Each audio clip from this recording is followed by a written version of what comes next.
ದೇವರ ಕಾರ್ಯದಲ್ಲಿ ತಲೆ ಹಾಕುವುದು ಅಪಾಯಕರವಾದದ್ದು.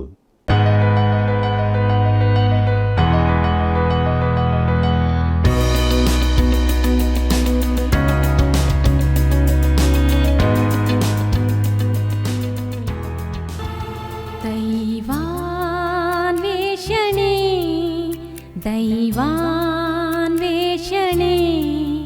ಪ್ರತಿ ಮಾನವನಿಗೆ ದೇವರೇ ಅವಶ್ಯ. ದೈವಾನ್ವೇಷಣೆ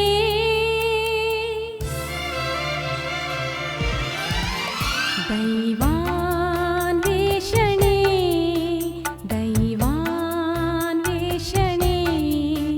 ದೈವಾನ್ವೇಷಣೆ ದೈವಾನ್ವೇಷಣೆ ಪ್ರತಿ ಮಾನವನಿಗೆ ದೇವರೇ ಅವಶ್ಯ. ದೈವಾನ್ವೇಷಣೆ ದೈವಾನ್ವೇಷಣೆ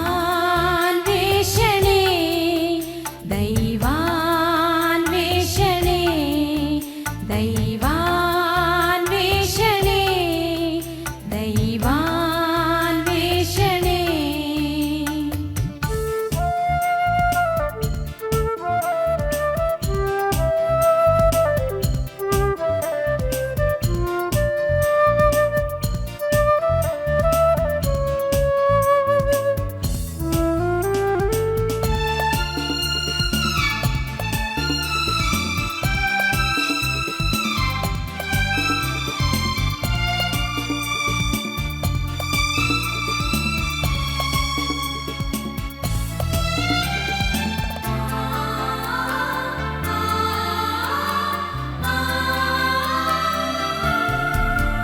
ಆಲಿಸಿ ಪ್ರಿಯರೇ, ಯೇಸುವೇ ರಕ್ಷಕ.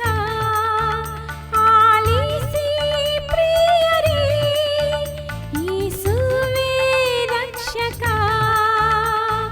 ಬೇಗನೆ ಬಂದು ರಕ್ಷಣೆ ಹೊಂದಿ ಜೀವವ ಪಡೆಯಿರಿ. ಬೇಗನೆ ಬಂದು ರಕ್ಷಣೆ ಹೊಂದಿ ಜೀವವ ಪಡೆಯಿರಿ. ದೈವಾನ್ವೇಷಣೆ ದೈವಾನ್ವೇಷಣೆ. ಪ್ರೀತಿಯುಳ್ಳ ವೀಕ್ಷಕರೇ, ದೈವಾನ್ವೇಷಣೆ ಕಾರ್ಯಕ್ರಮದಲ್ಲಿ ಇಂದು ತಿರುಗಿ ನಾವು ಒಂದಾಗಿ ಸೇರಿ ಬರುವಂತೆ ದೇವರು ಸಹಾಯ ಮಾಡಿದ್ದಾನೆ. ಆತನಿಗೆ ಮಹಿಮೆಯಾಗಲಿ. ಮನುಷ್ಯನು ಎಷ್ಟು ಸ್ಥಿರವೆಂದು ಅಂದುಕೊಂಡರೂ ಕೂಡ ಒಂದು ದಿನ ಮರೆಯಾಗುತ್ತಾನೆ. ಸೌಲ ಯೋನಾತಾನರ ಮರಣ ದಾವೀದನ ಜೀವಿತಕ್ಕೆ ಒಂದು ಕಡೆಯಲ್ಲಿ ದುಃಖವೂ ಇನ್ನೊಂದು ಕಡೆಯಲ್ಲಿ ದೇವರ ಚಿತ್ತಕ್ಕೆ ಅನುಗುಣವಾಗಿ ಜವಾಬ್ದಾರಿ ಹೊರುವ ಸಮಯವಾಯಿತು. ಬನ್ನಿರಿ, ಪರಾಕ್ರಮಶಾಲಿಗಳ ಬಗ್ಗೆ ದಾವೀದನ ಗೋಳಾಟದ ಗೀತರೂಪವನ್ನು ತಿಳಿದುಕೊಳ್ಳೋಣ. ನಮ್ಮ ಅಧ್ಯಯನವನ್ನು ಪ್ರಾರಂಭಿಸೋಣ. ಕರ್ತನಲ್ಲಿ ಪ್ರೀತಿಯುಳ್ಳ ಸಹೋದರ ಸಹೋದರಿಯರೇ, ಭೂಮಿಯಾಕಾಶಗಳು ಅಳಿದು ಹೋಗುವವು, ಆದರೆ ನನ್ನ ಮಾತುಗಳು ಅಳಿದು ಹೋಗುವುದೇ ಇಲ್ಲ ಎಂಬುದಾಗಿ ಹೇಳಿದಂಥ ನಮ್ಮ ರಕ್ಷಕನಾದ ಯೇಸು ಕ್ರಿಸ್ತನ ಪರಿಶುದ್ಧವುಳ್ಳ ನಾಮದಲ್ಲಿ ನಿಮ್ಮೆಲ್ಲರನ್ನೂ ಹೃದಯಪೂರ್ವಕವಾಗಿ ವಂದಿಸುತ್ತೇನೆ. ಪ್ರಿಯರೇ, ದೇವರ ವಾಕ್ಯದ ಅಧ್ಯಯನದಲ್ಲಿ ನಾವು ಮುಂದೆ ಸಾಗುತ್ತಾ ಇದ್ದೇವೆ. ಕಳೆದ ಕಾರ್ಯಕ್ರಮದಲ್ಲಿ 1ನೇ ಸಮುವೇಲನ ಪುಸ್ತಕದ ಕೊನೆಯ ಅಧ್ಯಾಯದಲ್ಲಿ ಸೌಲ ಯೋನಾತಾನರ ಮರಣ, ಇಸ್ರಾಯೇಲ್ಯರ ಅಪಜಯ ಈ ವಿಚಾರಗಳನ್ನು ನಾವು ಅಧ್ಯಯನ ಮಾಡಿದ್ದೇವೆ. ಮುಂದುವರೆದು 2ನೇ ಸಮುವೇಲನ ಪುಸ್ತಕದ ಅಧ್ಯಯನಕ್ಕೆ ನಾವು ಬಂದಿದ್ದೇವೆ. ಇನ್ನೂ ಅನೇಕ ಸಂಗತಿಗಳನ್ನು ಈ ಮೂಲಕ ನಾವು ಕಲಿತುಕೊಳ್ಳಲಿದ್ದೇವೆ. ಆದ್ದರಿಂದ ದೇವರ ನಡೆಸುವಿಕೆಯನ್ನು ಅನುಭವಿಸುತ್ತಾ 2ನೇ ಸಮುವೇಲನ ಪುಸ್ತಕದ ರೂಪುರೇಖೆಯನ್ನು ನಾವು ನೋಡೋಣ. ಇದರಲ್ಲಿ ಮೊದಲನೇದಾಗಿ ಮೊದಲಿನ 10 ಅಧ್ಯಾಯಗಳಲ್ಲಿ ದಾವೀದನ ಜಯ ಎಂಬುದಾಗಿದೆ. ಪ್ರಿಯರೇ, ಈ 10 ಅಧ್ಯಾಯಗಳನ್ನು ಕ್ರಮವಾಗಿ ನೋಡುವಾಗ ದಾವೀದನು ಸೌಲ ಯೋನಾತಾನರ ಮರಣಕ್ಕಾಗಿ ದುಃಖಿಸಿದ್ದು ಅಧ್ಯಾಯ 1, ದಾವೀದನು ಯೆಹೂದಕ್ಕೆ ಅರಸನಾದದ್ದು ಅಧ್ಯಾಯ 2, ಆಂತರಿಕ ಯುದ್ಧ, ಅಬ್ನೇರನು ದಾವೀದನೊಂದಿಗೆ ಸೇರಿದ್ದು ಆದರೆ ಯೋವಾಬನಿಂದ ಹತನಾದದ್ದು ಅಧ್ಯಾಯ 3, ಸೌಲನ ಮಗನಾದ ಇಷೋಬಾಷೇತನು ಕೊಲ್ಲಲ್ಪಟ್ಟದ್ದು ಅಧ್ಯಾಯ 4, ದಾವೀದನು ಇಡೀ ಇಸ್ರಾಯೇಲಿಗೆ ರಾಜನಾದದ್ದು, ರಾಜಧಾನಿಯನ್ನು ಯೆರೂಸಲೇಮಿಗೆ ವರ್ಗಾಯಿಸಿದ್ದು ಅಧ್ಯಾಯ 5ರಲ್ಲಿ ನೋಡುತ್ತೇವೆ. ಮಂಜೂಷವನ್ನು ಯೆರೂಸಲೇಮಿಗೆ ತರಲು ದಾವೀದನ ತಪ್ಪಾದ ಹಾಗೂ ಸರಿಯಾದ ಪ್ರಯತ್ನಗಳು. ಅಧ್ಯಾಯ 6. ದಾವೀದನ ಮನೆಯನ್ನು ಕಟ್ಟುವೆನೆಂದು ದೇವರ ಒಡಂಬಡಿಕೆ. ಅಧ್ಯಾಯ 7ರಲ್ಲಿ ನೋಡುತ್ತೇವೆ. ದಾವೀದನು ತನ್ನ ರಾಜ್ಯವನ್ನು ಒಗ್ಗೂಡಿಸಿದ್ದು. ಅಧ್ಯಾಯ 8. ದಾವೀದನು ಮೆಷಿಬೋಶೇತನೊಂದಿಗೆ ಸ್ನೇಹ ಬೆಳೆಸಿದ್ದು. ಅಧ್ಯಾಯ 9ರಲ್ಲಿ ಕಾಣುತ್ತೇವೆ. ಅಮ್ಮೋನನು ಹಾಗೂ ಸಿರಿಯಾದೊಂದಿಗೆ ದಾವೀದನ ಯುದ್ಧ. ಅಧ್ಯಾಯ 10. ಮುಂದುವರೆದು ನಾವು ದಾವೀದನಿಗಾದ ತೊಂದರೆಗಳು ಎಂಬುದನ್ನು 11ನೇ ಅಧ್ಯಾಯದಿಂದ 24ನೇ ಅಧ್ಯಾಯದವರೆಗೆ ಧ್ಯಾನ ಮಾಡುವಾಗ ಕಂಡುಕೊಳ್ಳುತ್ತೇವೆ. ಅವುಗಳನ್ನು ಕ್ರಮವಾಗಿ ನೋಡುವಾಗ ದಾವೀದನ 2 ಮಹಾಪಾಪಗಳು ಅಧ್ಯಾಯ 11ರಲ್ಲಿ ಬರೆಯಲ್ಪಟ್ಟಿದೆ. ನಾತಾನನು ದಾವೀದನ ಪಾಪವನ್ನು ತಿಳಿಸಿದ್ದು. ದಾವೀದನ ಪಶ್ಚಾತ್ತಾಪ. ಅಧ್ಯಾಯ 12. ದಾವೀದನ ಮಗಳಾದ ತಾಮಾರಳನ್ನು ಅಮ್ಮೋನನು ಕೆಡಿಸಿದ್ದು. ಅಮ್ಮೋನನು ಅಬ್ಷಾಲೋಮನಿಂದ ಕೊಲ್ಲಲ್ಪಟ್ಟದ್ದು. ಅಧ್ಯಾಯ 13ರಲ್ಲಿ ಕಾಣುತ್ತೇವೆ. ದಾವೀದನು ಅಬ್ಷಾಲೋಮನನ್ನು ಅರೆ ಹೃದಯದಿಂದ ಕ್ಷಮಿಸಿ ಬರಮಾಡಿಕೊಂಡದ್ದು. ಅಧ್ಯಾಯ 14. ಅಬ್ಷಾಲೋಮನು ದಾವೀದನ ವಿರುದ್ಧ ದಂಗೆ ಎದ್ದದ್ದು. ಅಧ್ಯಾಯ 15ರಲ್ಲಿ ನೋಡುತ್ತೇವೆ. ಮೆಷೀಬೋಶೇತನ ಸೇವಕನಾದ ಚೀಬನು ದಾವೀದನಿಗೆ ವಂಚಿಸಿದ್ದು. ಶಿಮ್ಮಿಯು ಶಪಿಸಿದ್ದು 16ನೇ ಅಧ್ಯಾಯದಲ್ಲಿ ನೋಡುತ್ತೇವೆ. ಮುಂದುವರೆದು ಅಬ್ಷಾಲೋಮನ ಸಲಹೆಗಾರರು ಅಹಿತೋಫೇಲನು ಹೂಷೈಯು ದಾವೀದನ ಮೇಲೆ ಬೀಳುವ ಕುರಿತು ಒಪ್ಪದಿದ್ದದ್ದು. ಅಧ್ಯಾಯ 17. ಅಬ್ಷಾಲೋಮನು ಕೊಲ್ಲಲ್ಪಟ್ಟದ್ದು. ದಾವೀದನ ಶೋಕ. ಅಧ್ಯಾಯ 18ರಲ್ಲಿ ನೋಡುತ್ತೇವೆ. ಮುಂದಕ್ಕೆ ನಾವು ನೋಡುವಾಗ ದಾವೀದನು ಪುನಃ ಸಿಂಹಾಸನವನ್ನು ಏರಿದ್ದು. ಅಧ್ಯಾಯ 19. ಶೇಬನು ದಾವೀದನಿಗೆ ವಿರುದ್ಧ ತಿರುಗಿ ಬಿದ್ದದ್ದು. ಅಧ್ಯಾಯ 20ರಲ್ಲಿ ನೋಡುತ್ತೇವೆ. 3 ವರ್ಷಗಳ ಬರಗಾಲ. ಗಿಬ್ಯೋನ್ಯರು ಸೌಲನ ಮನೆಯ ಮೇಲೆ ಹಗೆ ತೀರಿಸಿದ್ದು. ಫಿಲಿಷ್ಟಿಯರೊಂದಿಗೆ ಯುದ್ಧ. ಅಧ್ಯಾಯ 21ರಲ್ಲಿ ಬರೆಯಲ್ಪಟ್ಟಿದೆ. ದಾವೀದನ ಬಿಡುಗಡೆಯ ಗೀತ. ಅಧ್ಯಾಯ 22. ದಾವೀದನ ಕೊನೆಯ ಮಾತುಗಳು. ದಾವೀದನ ಶೂರ ಸೈನಿಕರು. ಅಧ್ಯಾಯ 23ರಲ್ಲಿ. ಹಾಗೂ ಕೊನೆಯದಾಗಿ 24ನೇ ಅಧ್ಯಾಯದಲ್ಲಿ ಕಾನೇಶ್ಮಾರಿ ತೆಗೆದು ದಾವೀದನು ಪಾಪ ಮಾಡಿದ್ದು. ಶಿಕ್ಷೆಯನ್ನು ಆರಿಸಿಕೊಂಡದ್ದು. ಅರೌನನ ಕಣವನ್ನು ಕ್ರಯಕ್ಕೆ ಕೊಂಡುಕೊಂಡದ್ದು ಎಂಬುದನ್ನು ನೋಡಲಿದ್ದೇವೆ. ಪ್ರೀತಿಯುಳ್ಳ ದೇವಜನರೇ, ಮುಂದಕ್ಕೆ ನಾವು 2ನೇ ಸಮುವೇಲನ ಪುಸ್ತಕದ 1ನೇ ಅಧ್ಯಾಯದ ಧ್ಯಾನವನ್ನು ಪ್ರಾರಂಭಿಸೋಣ. ಇದರ ಮುಖ್ಯ ಪ್ರಸ್ತಾಪ ದಾವೀದನು ಸೌಲ ಯೋನಾತಾನರ ಮರಣಕ್ಕಾಗಿ ದುಃಖಿಸಿದ್ದು. ಕರ್ತನಲ್ಲಿ ಪ್ರಿಯರೇ, ಈ ಅಧ್ಯಾಯದಲ್ಲಿ ದಾವೀದನು ಸೌಲ ಯೋನಾತಾನರ ಮರಣಕ್ಕಾಗಿ ದುಃಖಿಸುವುದನ್ನು ನೋಡುತ್ತೇವೆ. ಸೌಲನನ್ನು ಯಾರು ಕೊಂದರೆಂಬ ಪ್ರಶ್ನೆಗೆ ಪೂರ್ಣ ಉತ್ತರ ಈ ಅಧ್ಯಾಯದಲ್ಲಿ ದೊರಕಲಾರದು. ಆದರೆ ಇದಕ್ಕೆ ಇನ್ನೊಂದು ಸಂಶಯ ಸೇರಿಕೊಳ್ಳುತ್ತದೆ.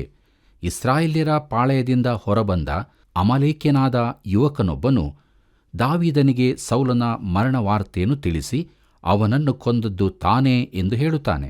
ಈ ಕಾರ್ಯಕ್ಕಾಗಿ ದಾವೀದನು ಆ ಯೌವನಸ್ಥನನ್ನು ಕೊಲ್ಲಿಸುತ್ತಾನೆ. ಪ್ರಿಯರೇ, ದಾವೀದನು ಸೌಲ ಯೋನಾತಾನರ ಮರಣಕ್ಕಾಗಿ ಪಟ್ಟ ದುಃಖವು ಮನ ಮುಟ್ಟುವಂತಾದು, ಕಾವ್ಯಾತ್ಮಕವಾದದ್ದು ಆಗಿದ್ದು, ಅದು ಮನಸ್ಸಿಗೆ ನಾಟುವಂಥದ್ದೂ ಆಗಿತ್ತು. ಕರ್ತನಲ್ಲಿ ಪ್ರಿಯರೇ, 2ನೇ ಸಮುವೇಲ 1ನೇ ಅಧ್ಯಾಯ ಮೊದಲಿನ 2 ವಚನಗಳನ್ನು ಗಮನಿಸಿರಿ. ಅಲ್ಲಿ ಹೀಗೆ ಬರೆದದೆ: ಸೌಲನು ಸತ್ತ ನಂತರ ಸಂಭವಿಸಿದ್ದು, ದಾವೀದನು ಅಮಲೇಕ್ಯರನ್ನು ಹೊಡೆದು ಬಂದು ಚಿಕ್ಲಗಿನಲ್ಲಿ 2 ದಿವಸ ಇದ್ದನು. 3ನೆಯ ದಿನ ಸೌಲನ ಪಾಳೆಯದಿಂದ ಒಬ್ಬ ಮನುಷ್ಯನು ದಾವೀದನ ಬಳಿಗೆ ಬಂದು ನೆಲದ ಮಟ್ಟಿಗೆ ಬಾಗಿ ನಮಸ್ಕರಿಸಿದನು. ಅವನು ವಸ್ತ್ರಗಳನ್ನು ಹರಿದುಕೊಂಡು ತಲೆಯ ಮೇಲೆ ಮಣ್ಣು ಹಾಕಿಕೊಂಡಿದ್ದನು ಎಂಬುದಾಗಿ. ಪ್ರೀತಿಯುಳ್ಳ ದೇವಜನರೇ, ಇಸ್ರಾಯೇಲ್ಯರ ಚರಿತ್ರೆಯಲ್ಲಿ ಇದು ಒಂದು ಕರಾಳ ದಿನವಾಗಿದೆ. ಅವರು ದೇವರ ಚಿತ್ತವನ್ನು ಬಿಟ್ಟು ಹೋದದ್ದರಿಂದ ಅವರಿಗೆ ಯುದ್ಧವೂ ಸೋಲು ಎದುರಾಯಿತು. ಇದರಲ್ಲಿ ನಮಗೂ ಒಂದು ಪಾಠವಿದೆ. 2ನೆಯ ಜಾಗತಿಕ ಯುದ್ಧದ ಅಂತ್ಯದ ಬಳಿಕ ನಾವು ಜಗತ್ತಿಗೆ ಶಾಂತಿ ತಂದಿದ್ದೇವೆಂದು ನೆನೆಸಿದೆವು. ಅಲ್ಲಿಂದ ಮುಂದೆ ನಾವು ನಮ್ಮ ಪ್ರಗತಿಗಳಲ್ಲಿ ಹೆಮ್ಮೆಪಟ್ಟು ದೇವರಿಂದ ದೂರವಾಗಿ ಪಾಪದಲ್ಲಿ ಮುಂದಿದ್ದೇವೆ. ಕರ್ತನಲ್ಲಿ ಪ್ರಿಯರೇ, ಜಾಗತಿಕ ಯುದ್ಧದ ಬಳಿಕ ಜಗತ್ತು ಶಾಂತಿಯನ್ನೇ ಕಾಣದಿರುವುದಕ್ಕೆ ಇದೂ ಒಂದು ಕಾರಣವೆಂದು ನಾನು ನೆನೆಸುತ್ತೇನೆ. ಅಂದಿನಿಂದಲೂ ಸತತವಾಗಿ ಯುದ್ಧಗಳು ನಡೆಯುತ್ತಲೇ ಇವೆ. ಪ್ರಿಯರೇ, ದೇವರ ಚಿತ್ತದ ಹೊರಗೆ ಹೋದರೆ ವ್ಯಕ್ತಿಗಾಗಲಿ ಜನಾಂಗಕ್ಕಾಗಲಿ ಅಶಾಂತಿ ಯುದ್ಧಗಳನ್ನು ಎದುರಿಸಲೇಬೇಕಾಗುತ್ತದೆ. ದೇವರ ವಾಕ್ಯದಲ್ಲಿ ನೋಡುತ್ತೇವೆ. ಏಷಾಯನ ಪ್ರವಾದನೆ ಗ್ರಂಥ 57ನೇ ಅಧ್ಯಾಯ 21ನೇ ವಚನದಲ್ಲಿ, ದುಷ್ಟರಿಗೆ ಸಮಾಧಾನವೇ ಇಲ್ಲವೆಂದು ನನ್ನ ದೇವರು ನುಡಿಯುತ್ತಾನೆ ಎಂಬುದಾಗಿ. ಪ್ರಿಯರೇ, ಏಷಾಯನು ಇದನ್ನು 3 ಆವರ್ತಿ ಹೇಳಿದ್ದಾನೆ. ಇದು ನಮಗೂ ಅನ್ವಯಿಸುತ್ತದೋ ಎಂಬುದೇ ನನ್ನ ಪ್ರಶ್ನೆಯಾಗಿದೆ. ಕರ್ತನಲ್ಲಿ ಪ್ರಿಯರೇ, ನಾನು ಈ ಮೊದಲು ಹೇಳಿದಂತೆ ಯುದ್ಧದಲ್ಲಿನ ಸೋಲಿನಿಂದ ಇಸ್ರಾಯೇಲರಿಗೆ ಕರಾಳ ದಿನಗಳು ಪ್ರಾರಂಭವಾಯಿತು. ಅವರ ಆಗಿನ ಸ್ಥಿತಿಯನ್ನು ನಾವು ಗಮನಿಸಬಹುದು. ಅರಸನಾದ ಸೌಲನು ಸತ್ತಿದ್ದಾನೆ. ಯೋನಾತಾನನು ಅವನ 3 ಮಂದಿ ಮಕ್ಕಳೂ ಸತ್ತಿದ್ದಾರೆ. ಇಸ್ರಾಯೇಲರು ಯುದ್ಧದಲ್ಲಿ ಸೋತಿದ್ದಾರೆ. ಗೆಲ್ಲಾಯದ ಸುತ್ತಣ ಉತ್ತರ ಭಾಗವನ್ನೆಲ್ಲ ಫಿಲಿಷ್ಟಿಯರು ವಶಪಡಿಸಿಕೊಂಡಿದ್ದಾರೆ. ಅವರು ದಕ್ಷಿಣದ ಕಡೆಗೂ ಮುಂದುವರಿದಿದ್ದಾರೆ. ಪ್ರಿಯರೇ, ಯುದ್ಧದಲ್ಲಿ ಏನಾಯಿತೆಂದು ದಾವೀದನಿಗೆ ತಿಳಿದಿರಲಿಲ್ಲ. ಅವನೂ ಅವನೊಂದಿಗಿದ್ದವರು ಅಮಲೇಕ್ಯರಿಂದ ತಮ್ಮ ಜನರನ್ನು ಬಿಡಿಸಿಕೊಳ್ಳುವುದರಲ್ಲಿದ್ದರು. ಅವರು ಚಿಕ್ಲಗ್ಗೆ ಹಿಂದೆ ಬಂದು 2 ದಿನವಾಯಿತು. ಅವರಿಗೇನೂ ವರ್ತಮಾನ ದೊರೆಯಲಿಲ್ಲ. ಕೊನೆಗೂ ಸೋತುಹೋದ ಕೆಸರು ಮಣ್ಣು ಮೈಗೆ ಅಂಟಿದ್ದ ಹರಿದ ಬಟ್ಟೆಯ ಒಬ್ಬನು ದಾವೀದನ ಪಾಳೆಯಕ್ಕೆ ಬಂದನು. ತಾನು ಯುದ್ಧ ಸ್ಥಳದಿಂದ ಬಂದಿದ್ದೇನೆಂದು ಅವನು ಹೇಳಿದನು. ಫಿಲಿಷ್ಟಿಯರಿಗೆ ಯುದ್ಧದಲ್ಲಿ ಜಯವಾಯಿತೆಂದು, ಸೌಲನು ಕೊಲ್ಲಲ್ಪಟ್ಟನೆಂದು ಅಲ್ಲಿ ನಡೆದ ಸಂಗತಿಯನ್ನೆಲ್ಲ ಅವನು ತಿಳಿಸಿದನು. ಪ್ರೀತಿಯುಳ್ಳ ದೇವಜನರೇ, 2ನೇ ಸಮುವೇಲ 1ನೇ ಅಧ್ಯಾಯ 3ನೇ ವಚನದಿಂದ 10ನೇ ವಚನದವರೆಗೆ ಗಮನಿಸಿರಿ. ಅಲ್ಲಿ ಹೀಗೆ ಬರೆದದೆ: ದಾವೀದನು ಅವನನ್ನು, ನೀನು ಎಲ್ಲಿಂದ ಬಂದಿ ಎಂದು ಕೇಳಲು, ಅವನು, ನಾನು ಇಸ್ರಾಯೇಲ್ಯರ ಪಾಳೆಯದಿಂದ ತಪ್ಪಿಸಿಕೊಂಡು ಬಂದೆನು ಎಂದು ಉತ್ತರ ಕೊಟ್ಟನು. ಆಗ ದಾವೀದನು, ದಯವಿಟ್ಟು ಕಾರ್ಯವೇನಾಯಿತೆಂದು ತಿಳಿಸು ಅನ್ನಲು, ಆ ಮನುಷ್ಯನು, ಇಸ್ರಾಯೇಲ್ಯರು ರಣರಂಗದಿಂದ ಓಡಿಹೋದರು, ಅನೇಕರು ಮಡಿದರು, ಸೌಲನು ಅವನ ಮಗನಾದ ಯೋನಾತಾನನು ಮೃತಿ ಹೊಂದಿದರು ಎಂದು ತಿಳಿಸಿದನು. ದಾವೀದನು ವರ್ತಮಾನ ತಂದ ಆ ಪ್ರಾಯಸ್ಥನಿಗೆ, ಸೌಲನು ಅವನ ಮಗನಾದ ಯೋನಾತಾನನು ಸತ್ತಿರುವುದು ನಿನಗೆ ಹೇಗೆ ಗೊತ್ತಾಯಿತು ಎಂದು ಪ್ರಶ್ನಿಸಲು, ಅವನು, ನಾನು ಆಕಸ್ಮಾತ್ತಾಗಿ ಗಿಲೊಬ್ಬಾವ ಪರ್ವತ ಪ್ರದೇಶಕ್ಕೆ ಬಂದಾಗ ಸೌಲನು ತನ್ನ ಬರ್ಜಿಯನ್ನೂರಿಕೊಂಡು ನಿಂತಿರುವುದನ್ನು, ರಥಿಕರು ರಾವುತರು ಅವನನ್ನು ಹಿಂದಟ್ಟಿ ಬರುತ್ತಿರುವುದನ್ನು ಕಂಡೆನು. ಅವನು ತಿರುಗಿಕೊಂಡು ನನ್ನನ್ನು ಕಂಡು ಕರೆದನು. ನಾನು, ಇಗೋ ಬಂದೆನು ಎಂದು ಹೇಳಿ ಹೋದಾಗ ಅವನು, ನೀನಾರು ಎಂದು ಕೇಳಿದಕ್ಕೆ, ಅಮಲೇಕ್ಯನೆಂದು ಉತ್ತರ ಕೊಟ್ಟೆನು. ಆಗ ಅವನು ನನಗೆ, ನೀನು ಕೃಪೆಮಾಡಿ ಹತ್ತಿರ ಬಂದು ನನ್ನನ್ನು ಕೊಂದು ಹಾಕು, ಯಾಕಂದರೆ ನನ್ನಲ್ಲಿ ಜೀವವು ಇನ್ನೂ ಪೂರ್ಣವಾಗಿರುವುದರಿಂದ ನನಗೆ ಸಂಕಟ ಹಿಡಿದದೆ ಎಂದು ಹೇಳಿದನು. ನಾನು ಹತ್ತಿರ ಹೋಗಿ ಅವನು ಬಿದ್ದು ಬಿಟ್ಟರೆ ಬದುಕಲಾರನೆಂದು ನೆನೆಸಿ ಅವನನ್ನು ಕೊಂದು ಹಾಕಿ, ಅವನ ತಲೆಯ ಮೇಲನ ಕಿರೀಟವನ್ನು, ರಟ್ಟೆಯಲ್ಲಿದ್ದ ಬಳೆಯನ್ನೂ ತೆಗೆದುಕೊಂಡು ಅವುಗಳನ್ನು ನನ್ನ ಒಡೆಯನಾದ ನಿನಗೆ ತಂದಿದ್ದೇನೆ ಅಂದನು ಎಂಬುದಾಗಿ. ಪ್ರೀತಿಯುಳ್ಳ ದೇವಜನರೇ, ಈ ಅಮಲೇಕ್ಯನು ಸತ್ಯವನ್ನು ನುಡಿಯುತ್ತಿದ್ದಾನೋ ಇಲ್ಲವೇ ಸೌಲನ ಮೃತದೇಹವನ್ನು ಕಂಡು ಶವದಿಂದ ಕಿರೀಟ, ರಟ್ಟೆಯಲ್ಲಿದ್ದ ಬಳೆಯನ್ನೂ ತೆಗೆದು ದಾವೀದನ ಬಳಿಗೆ ತಂದಿದ್ದಾನೋ ನಮಗೆ ಗೊತ್ತಿಲ್ಲ. ಸೌಲನು ತನ್ನ ಕತ್ತಿಯ ಮೇಲೆ ಬಿದ್ದ ಬಳಿಕ ಈ ಅಮಲೇಕ್ಯನು ಅವನನ್ನು ಕಂಡಾಗ ಸೌಲನು ಇನ್ನೂ ಜೀವಂತವಿದ್ದನೆಂದು ನನ್ನ ಅನಿಸಿಕೆ. ಪ್ರಿಯರೇ, ಆಗ ಸೌಲನು ತನ್ನನ್ನು ಕೊಂದು ಬಿಡಲು ಅವನಿಗೆ ಹೇಳಿರಬಹುದು. ಈ ಯೌವನಸ್ಥನು ತಾನು ಮಾಡಿದ್ದನ್ನು ದಾವೀದನಿಗೆ ಹೇಳಿದ್ದು ಆಶ್ಚರ್ಯ ಸಂಗತಿಯಲ್ಲವೇ? ತಾನು ಮಾಡಿದ ಕಾರ್ಯಕ್ಕೆ ದಾವೀದನು ತನಗೆ ಬಹುಮಾನವನ್ನು, ಜೀವನ ಪರ್ಯಂತರ ಆಧಾರವನ್ನು ಕೊಡಬಹುದೆಂದು ಅವನು ನೆನೆಸಿರಬಹುದು. ನಮ್ಮ ಸೃಷ್ಟಿಕರ್ತನೇ, ಕಾಯ್ದು ನಡೆಸುವಾತನೇ, ತಂದೆಯೇ ನಿನಗೆ ಸ್ತೋತ್ರ. ನಿನ್ನ ಸಮ್ಮುಖದಲ್ಲಿ ಈ ಸಮಯದಲ್ಲಿ ಸಿರಿದೇವು ನಿನಗೆ ಸ್ತೋತ್ರ, ಸಿರಿದೇವು ನಿನಗೆ ಸ್ತೋತ್ರ. ನಮ್ಮ ಹೃದಯಕ್ಕೆ ನಿನ್ನ ವಾಕ್ಯವು ಮಾರ್ಗಕ್ಕೆ ಬೆಳಕು ಆಗಿದೆ, ಮಾರ್ಗಕ್ಕೆ ಬೆಳಕು ಆಗಿದೆ.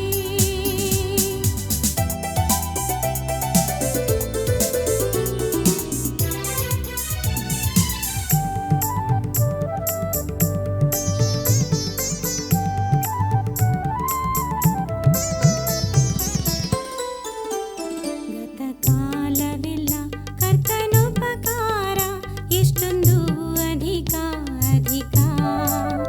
ಬರುವ ದಿನಗಳಲ್ಲೂ ದಾರಿ ತೋರಿ ನಡೆಸು, ಯೇಸುವೇ ನಿನಗೆ ಸ್ತೋತ್ರ, ಯೇಸುವೇ ನಿನಗೆ ಸ್ತೋತ್ರ. ನಮ್ಮ ಹೃದಯಕ್ಕೆ ನಿನ್ನ ವಾಕ್ಯವು ಮಾರ್ಗಕ್ಕೆ ಬೆಳಕು ಆಗಿದೆ, ಮಾರ್ಗಕ್ಕೆ ಬೆಳಕು ಆಗಿದೆ.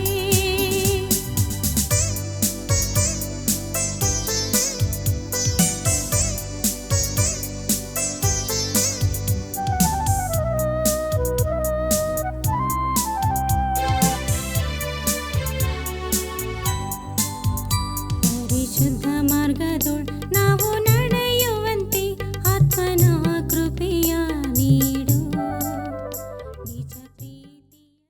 ಪ್ರಿಯರೇ, ಮುಂದಕ್ಕೆ ನಾವು 2 ಸಮುವೇಲ 1 ಅಧ್ಯಾಯ 11 ವಚನದಿಂದ 14 ವಚನದವರೆಗೆ ಗಮನಿಸೋಣ. ಅಲ್ಲಿ ಹೀಗೆ ಬರೆದದೆ: ಸೌಲನೂ ಅವನ ಮಗನಾದ ಯೋನಾತಾನನೂ ಯೆಹೋವನ ಪ್ರಜೆಗಳಾದ ಇಸ್ರಾಯೇಲ್ಯರು ಕತ್ತಿಯಿಂದ ಸಂಹೃತರಾದದಕ್ಕಾಗಿ ದಾವೀದನೂ ಅವನ ಜನರು ತಮ್ಮ ಬಟ್ಟೆಗಳನ್ನು ಹರಿದುಕೊಂಡು ಗೋಳಾಡಿ 10 ಸಾಯಂಕಾಲದವರೆಗೆ ಉಪವಾಸ ಮಾಡಿದರು. ದಾವೀದನು ವರ್ತಮಾನ ತಂದ ಪ್ರಾಯಸ್ಥನನ್ನು, ನೀನೆಲ್ಲಿಯವನು ಎಂದು ಕೇಳಿದಕ್ಕೆ ಅವನು, ನಾನು ಇಸ್ರಾಯೇಲ್ಯರಲ್ಲಿ ಪ್ರವಾಸಿಯಾಗಿರುವ ಅಮಲೇಕ್ಯನ ಮಗನು ಎಂದು ಉತ್ತರ ಕೊಟ್ಟನು. ದಾವೀದನು ಅವನಿಗೆ, ನೀನು ಕೈಗೆತ್ತಿ ಯೆಹೋವನ ಅಭಿಷಿಕ್ತನನ್ನೂ ಕೊಲ್ಲುವುದಕ್ಕೆ ಏಕೆ ಭಯಪಡಲಿಲ್ಲ ಎಂದು ಹೇಳಿ ಎಂಬುದಾಗಿ. ಪ್ರೀತಿಯುಳ್ಳ ಸಹೋದರ ಸಹೋದರಿಯರೇ, ಈ ಮನುಷ್ಯನು ನಿಜವಾಗಿ ಸೌಲನನ್ನು ಕೊಂದಿರುವುದಾದರೆ, ಸೌಲನು ದೇವರ ಅಪ್ಪಣೆಯನ್ನು ಮೀರಿ ಎಲ್ಲ ಅಮಲೇಕ್ಯರನ್ನು ನಿರ್ನಾಮ ಮಾಡದಿದ್ದದರ ಪ್ರಭಾವ ಇದಾಗಿದೆ. ಅಲ್ಲಿ ಸೌಲನು ದೇವರಿಗೆ ವಿಧೇಯನಾಗಿರುತ್ತಿದ್ದರೆ ಸೌಲನು ಒಂದು ವೇಳೆ ಉಳಿದುಕೊಳ್ಳುತ್ತಿದ್ದನೋ ಏನೋ. ಪ್ರಿಯರೇ, ದೇವರಿಂದ ಅಭಿಷಿಕ್ತನಾದವನನ್ನು ಈ ಯವನಸ್ಥನು ಕೊಲ್ಲಲು ಯಾಕೆ ಹಿಂಜರಿಯಲಿಲ್ಲವೆಂದು ದಾವೀದನು ಕೇಳಿದನು. ತನಗೆ ಅವಕಾಶ ಸಿಕ್ಕಿದಾಗಲೂ ದಾವೀದನು ಸೌಲನ ಪ್ರಾಣಕ್ಕೆ ಅಪಾಯವುಂಟು ಮಾಡಿರಲಿಲ್ಲ. ದೇವರ ದೃಷ್ಟಿಕೋನದಿಂದ ನಾವು ವಿಷಯಗಳನ್ನು ನೋಡಬೇಕಾಗಿದೆ. ಪ್ರಿಯರೇ, ಸೌಲನು ಅರಸನಾಗಿರುವವರೆಗೆ ದಾವೀದನು ಅವನನ್ನು ಮುಟ್ಟಲಿಲ್ಲ. ಬೇರೆ ಯಾರೂ ಅವನನ್ನು ಮುಟ್ಟಲು ಸಾಧ್ಯವಿರಲಿಲ್ಲ. ಯಾಕಂದರೆ ಅವನ ತಲೆಯ ಮೇಲೆ ಕಿರೀಟವನ್ನಿಟ್ಟವನು ದೇವರೇ. ಅದನ್ನು ಸಮಯ ಬಂದಾಗ ತೆಗೆಯುವವನು ದೇವರೇ ಆಗಿದ್ದಾನೆ. ಪ್ರೀತಿಯುಳ್ಳ ದೇವಜನರೇ, ದೇವರ ಕಾರ್ಯದಲ್ಲಿ ತಲೆ ಹಾಕುವುದು ಅಪಾಯಕರವಾದದ್ದು. ದೇವರ ಕಾರ್ಯದಲ್ಲಿ ತಲೆ ಹಾಕಿದ ಕೆಲವು ವ್ಯಕ್ತಿಗಳ ಕುರಿತಾಗಿ ನಾನು ನಿಮಗೆ ಹೇಳಬಹುದು. ದೇವರ ಕಾರ್ಯ, ದೇವರ ಯೋಜನೆಗಳಲ್ಲಿ, ದೇವರ ಮನುಷ್ಯರ ವಿಚಾರದಲ್ಲಿ ಕೈ ಹಾಕುವುದು ಅಪಾಯಕರವಾದದ್ದು. ದೇವರು ಪ್ರವೇಶಿಸಿ ದಂಡನೆ ವಿಧಿಸುತ್ತಾನೆ. ಆತನು ಹೀಗೆ ಯಾವಾಗಲೂ ಮಾಡಿದ್ದಾನೆ. ಆದ್ದರಿಂದಲೇ ದಾವೀದನು ಆ ಅಮಲೇಕ್ಯ ಯುವಕನಿಗೆ ಹೇಳಿದ್ದು, ಕರ್ತನ ಅಭಿಷಿಕ್ತನಿಗೆ ಕೇಡು ಮಾಡುವುದಕ್ಕಾಗಿ ನಿನ್ನ ಕೈಚಾಚಲು ನೀನು ಭಯಪಡಲಿಲ್ಲವೋ ಎಂದು. ಪ್ರೀತಿಯುಳ್ಳ ದೇವಜನರೇ, 2 ಸಮುವೇಲ 1 ಅಧ್ಯಾಯ 15 ವಚನವನ್ನು ಗಮನಿಸಿರಿ. ಅಲ್ಲಿ ಹೀಗೆ ಬರೆದದೆ: ತನ್ನ ಆಳುಗಳಲ್ಲಿ ಒಬ್ಬನನ್ನು ಕರೆದು ಇವನ ಮೇಲೆ ಬಿದ್ದು ಹೊಡಿ ಎಂದು ಆಜ್ಞಾಪಿಸಲು ಅವನು ಇವನನ್ನು ಹೊಡೆದು ಕೊಂದನು ಎಂಬುದಾಗಿ. ಕರ್ತನಲ್ಲಿ ಪ್ರಿಯರೇ, ಕರ್ತನ ಅಭಿಷಿಕ್ತನನ್ನು ಮುಟ್ಟಿದಕ್ಕಾಗಿ ದಾವೀದನು ಅಮಲೇಕ್ಯನಿಗೆ ಶಿಕ್ಷೆ ವಿಧಿಸಿದನು. ಈ ಅಮಲೇಕ್ಯನು ಕಟ್ಟುಕತೆ ಹೇಳಿರುವುದಾದರೆ ಅದು ದೊಡ್ಡ ಅಪರಾಧವೇ ಸರಿ.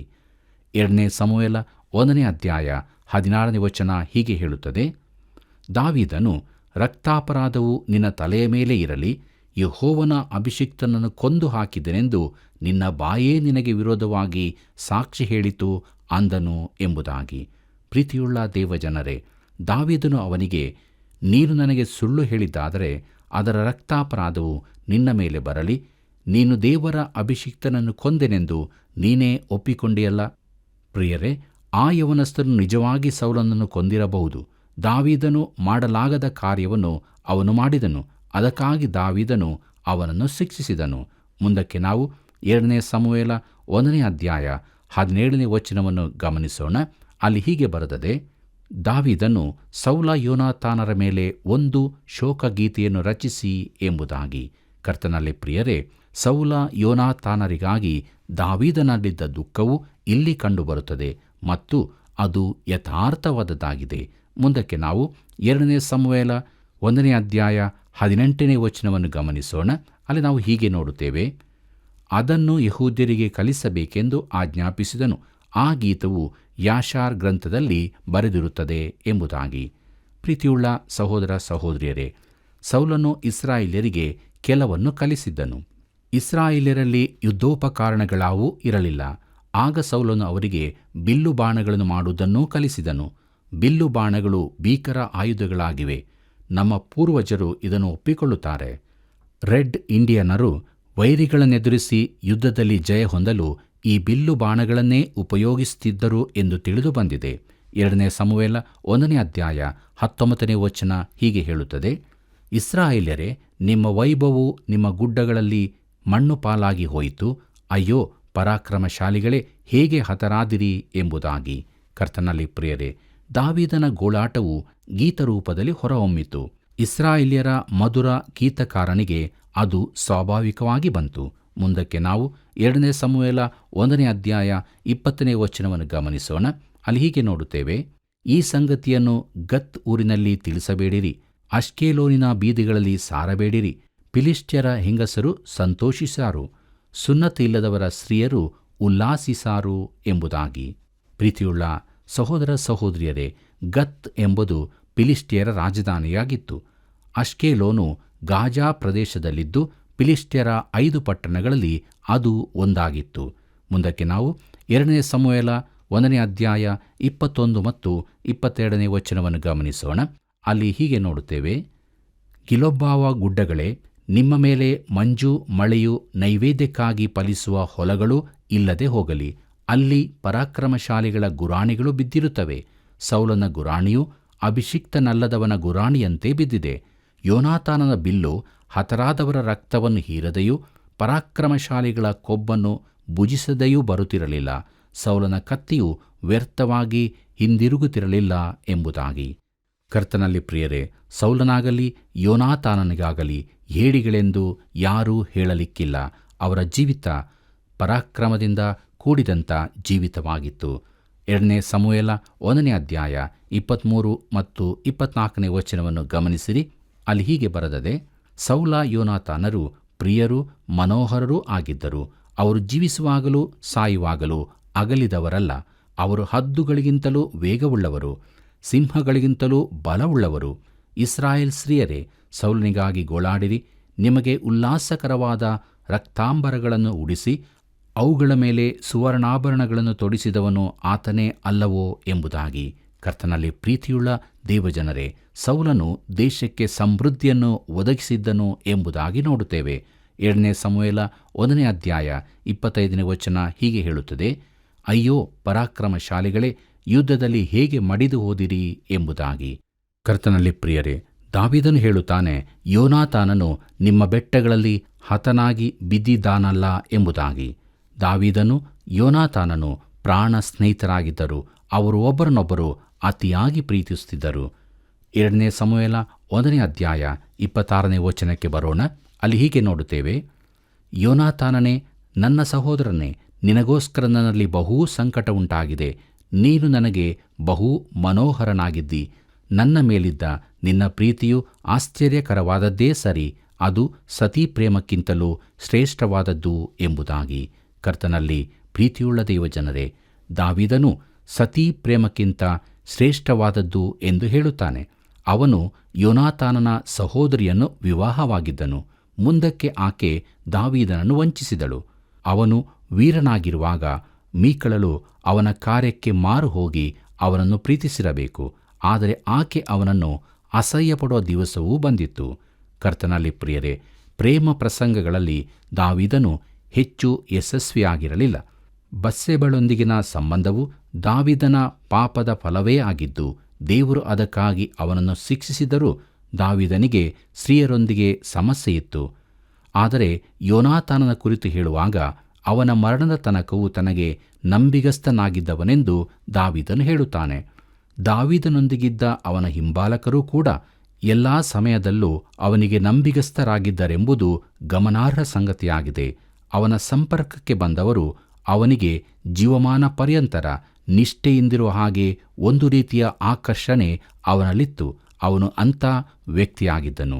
ಪ್ರೀತಿಯುಳ್ಳ ದೇವಜನರೇ, ಕೊನೆಯದಾಗಿ ನಾವು 2 ಸಮುವೇಲ 1 ಅಧ್ಯಾಯ 27 ವಚನವನ್ನು ಗಮನಿಸೋಣ.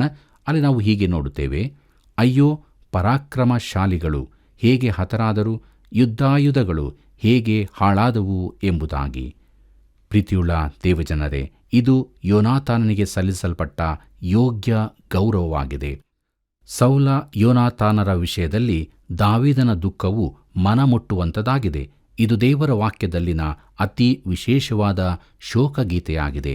ಪ್ರೀತಿಯುಳ್ಳ ಸಹೋದರ ಸಹೋದರಿಯರೇ, ಮುಂದಿನ ಅಧ್ಯಾಯದಲ್ಲಿ ದಾವೀದನು ಯಹೂದ್ಯರ ಅರಸನಾಗಿ ಮಾಡಲ್ಪಟ್ಟದ್ದನ್ನೂ ಕಾಣುತ್ತೇವೆ. ಸೌಲನ ಸೇನಾಧಿಪತಿಯಾಗಿದ್ದ ಅಬ್ನೇರನ್ನೂ ನೋಡುತ್ತೇವೆ. ಸೌಲನ ಎಲ್ಲ ಮಕ್ಕಳು ಕೊಲ್ಲಲ್ಪಟ್ಟಿರಲಿಲ್ಲ, ಆದರೆ ಯುದ್ಧಕ್ಕೆ ಹೋದವರೆಲ್ಲರೂ ಹತರಾಗಿದ್ದರು. ಸೌಲನಿಗೆ ಇಷೋಬಾಷೇತನೆಂಬ ಒಬ್ಬ ಕಿರಿಮಗನಿದ್ದನು. ಉಳಿದ 11 ಕುಲಗಳಿಗೆ ರಾಜನನ್ನಾಗಿ ಅಬ್ನೇರನು ಇವನನ್ನು ನೇಮಿಸಿದನು. ಆದರೆ ಅಷ್ಟರಲ್ಲಿ ಆಂತರಿಕ ಯುದ್ಧವು ಆರಂಭವಾಯಿತು. ದಾವೀದನು ಅಬ್ನೇರನನ್ನು ಅವನ ಸೈನ್ಯವನ್ನು ಸೋಲಿಸಿದನು. ಕೆಲ ಕಾಲದ ಆಂತರಿಕ ಯುದ್ಧದ ಬಳಿಕ ದೇಶವು ಇದರಿಂದ ಬಲಹೀನವಾಯಿತು. ಕೊನೆಗೂ ದಾವೀದನು ಎಲ್ಲ 12 ಕುಲಗಳಿಗೆ ಅರಸನಾದನು. ಅವನು ಮೊದಲಿಗೆ ಹೆಬ್ರೋನನ್ನು ತನ್ನ ವಾಸಸ್ಥಳವನ್ನಾಗಿ ಮಾಡಿದನು. ಬಳಿಕ ಅವನು ಯೆರೂಸಲೇಮಿನ ಚಿಯೋನ್ ಪರ್ವತಕ್ಕೆ ಸ್ಥಳಾಂತರವಾದನು. ಈ ಸ್ಥಳವನ್ನು ಅವನು ಬೇರೆಲ್ಲ ಪ್ರದೇಶಗಳಿಗಿಂತಲೂ ಹೆಚ್ಚಾಗಿ ಪ್ರೀತಿಸುತ್ತಿದ್ದನು. ಕರ್ತನಲ್ಲಿ ಪ್ರಿಯರೇ, ದೇವರ ವಾಕ್ಯದ ಮೂಲಕವಾಗಿ ನಾವು ಅನೇಕ ಸತ್ಯಗಳನ್ನು ತಿಳಿದುಕೊಂಡಿದ್ದೇವೆ. ದಾವೀದನ ಜೀವಿತದಲ್ಲಿ ಒಂದಲ್ಲ ಒಂದು ರೀತಿಯಲ್ಲಿ ಕಷ್ಟಗಳು ಬಂದರೂ ಕೂಡ ಅವನು ದೇವರಲ್ಲಿ ಇದ್ದುಕೊಂಡು ಬಲ ಹೊಂದುತ್ತಾ ಹೋದನು. ತನ್ನ ಪ್ರಿಯರ ಅಗಲಿಕೆಯಲ್ಲಿ ಅವನು ದುಃಖಿಸಿದನು. ಅದೇ ಸಮಯದಲ್ಲಿ ಅವನು ದೇವರ ಮೂಲಕ ಬಲ ಹೊಂದಿ ತನ್ನ ಕಾರ್ಯಕ್ಕಾಗಿ ಸಿದ್ಧನಾದನು. ನಮ್ಮ ಜೀವಿತ ಕೂಡ ಕಷ್ಟ ಸಂಕಟಗಳನ್ನು ಹಾದು ಹೋಗುವಂಥ ಜೀವಿತವಾಗಿದೆ. ಆದರೆ ದೇವರೊಟ್ಟಿಗೆ ನಾವಿರುವುದಾದರೆ ದೇವರು ನಮ್ಮನ್ನು ಬಲಪಡಿಸಿ ನಡೆಸುತ್ತಾನೆ. ಆದ್ದರಿಂದ ಈ ಕೃಪಾಗಳಿಗೆಯಲ್ಲಿ ನಮ್ಮ ಜೀವಿತವನ್ನು ದೇವರ ಹಸ್ತಕ್ಕೆ ಒಪ್ಪಿಸಿಕೊಟ್ಟವರಾಗಿ ಆತನೊಂದಿಗೆ ಇದ್ದುಕೊಂಡು ಫಲಭರಿತವಾದ ಜೀವಿತವನ್ನು ನಾವು ಜೀವಿಸೋಣ. ಹೀಗಾಗುವಂತೆ ದೇವರು ತಾನು ನಮಗೆ ಸಹಾಯ ಮಾಡಿ ನಡೆಸಲಿ. ಕರ್ತನ ಕೃಪೆಯು ಸದಾ ನಿಮ್ಮ ಸಂಗಡ ಇರಲಿ. ಪ್ರೀತಿಯುಳ್ಳ ಸ್ನೇಹಿತರೆ, ಇಂದಿನ ದೇವರ ವಾಕ್ಯ ಅಧ್ಯಯನವು ಸ್ನೇಹಿತನ ಅಗಲುವಿಕೆ, ದೇವಜನರ ಸೋಲು, ದಾವೀದನ ಜೀವಿತಕ್ಕೆ ಎಷ್ಟೊಂದು ದುಃಖವನ್ನು ತಂದಿತು ಎಂಬುದನ್ನು ತಿಳಿದುಕೊಂಡೆವು. ಹೌದು ಪ್ರಿಯರೇ, ನಾವು ದೇವರ ಚಿತ್ತದ ಹೊರಗೆ ಇರುವಾಗ ದೇವರ ನಡೆಸುವಿಕೆಯನ್ನು ಕಳೆದುಕೊಳ್ಳುತ್ತೇವೆ. ಆದ್ದರಿಂದ ದಿನಾಲು ದೇವರೇ ನಿನ್ನ ಚಿತ್ತದಂತೆ ನಡೆಸು ಎಂದು ಪ್ರಾರ್ಥಿಸುತ್ತಾ ನಮ್ಮ ಜೀವಿತವನ್ನು ಜೀವಿಸೋಣವೇ? ಪ್ರಾರ್ಥನೆ ಮಾಡೋಣ. ಕೃಪಾಳು ದೇವರೇ, ಈ ಅಮೂಲ್ಯವಾದ ಸಮಯಕ್ಕಾಗಿ ನಿನಗೆ ಸ್ತೋತ್ರ ಹೇಳುತ್ತೇವೆ. ನಮ್ಮ ಜೀವಿತದಲ್ಲಿರುವಂಥ ದುಃಖ, ಸಮಸ್ಯೆ, ಕಷ್ಟ, ಕಣ್ಣೀರು ಇವುಗಳ ಮಧ್ಯದಲ್ಲಿ ನಾವು ನಿನ್ನೊಟ್ಟಿಗೆ ಇದ್ದುಕೊಂಡು ಅವುಗಳನ್ನು ಜಯಿಸುವಂತೆ ನಮಗೆ ನಿನ್ನ ಬಲವನ್ನು, ಕೃಪೆಯನ್ನು ಇನ್ನೆಚ್ಚಾಗಿ ಅನುಗ್ರಹಿಸಿಕೊಡು. ನಿನ್ನ ಜೀವವುಳ್ಳ ವಾಕ್ಯಗಳು ನಮ್ಮಲ್ಲಿ ಸಮೃದ್ಧಿಯಾಗಿ ವಾಸವಾಗಿರಲಿ. ನಮ್ಮೆಲ್ಲ ವೀಕ್ಷಕರನ್ನು ಕರುಣ ಮಾಡು. ನಿನ್ನ ಚಿತ್ತಕ್ಕೆ ವಿರುದ್ಧವಾಗಿ ಇರುವುದಾದರೆ, ನಿನ್ನ ಚಿತ್ತದ ಹೊರಗಡೆ ಇರುವುದಾದರೆ ಕರುಣಿಸಿ ನಿನ್ನ ಚಿತ್ತಕ್ಕೆ ವಿಧೇಯರಾಗಿ ಜೀವಿಸುವಂತೆ ಬಲಪಡಿಸಿ, ಆಶೀರ್ವದಿಸಿ ನಡೆಸಿ. ಎಲ್ಲರ ಜೀವಿತದಲ್ಲಿ ನೀನು ಮಾತ್ರ ಮಹಿಮೆ ಹೊಂದು. ಯೇಸುವಿನ ನಾಮದಲ್ಲಿ ಬೇಡಿದ್ದೇವೆ ತಂದೆಯೇ, ಆಮೆನ್. ಆತ್ಮೀಯ ವೀಕ್ಷಕರೇ, ಮುಂದಿನ ಕಾರ್ಯಕ್ರಮಕ್ಕಾಗಿ ಸಿದ್ಧರಾಗಿರಿ. ತಿರುಗಿ ಭೇಟಿಯಾಗೋಣ. ವಂದನೆಗಳು.